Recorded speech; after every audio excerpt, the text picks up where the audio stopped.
Let's talk about brow lamination and staggered timings. Staggered timings for brow lamination is not a one-size-fits-all.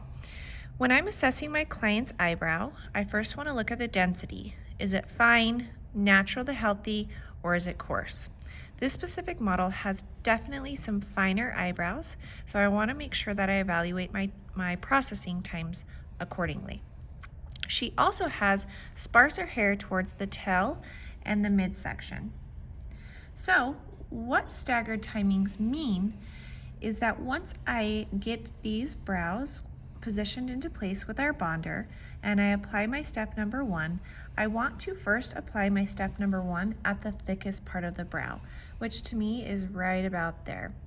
So my timing for her is probably going to be around 3 minutes. I'm going to put the solution here first for 3 minutes, go more towards the head, so the next thickest part, and then the tail will be the last position that I'm going to place the solution. That is what staggered timings mean. So the full brow doesn't desire a full 3 minutes. I will start 3 minutes here, and as I apply, maybe the tail will get about a minute, minute and a half. And this is how I can ensure that my brow hairs are not overprocessed and kept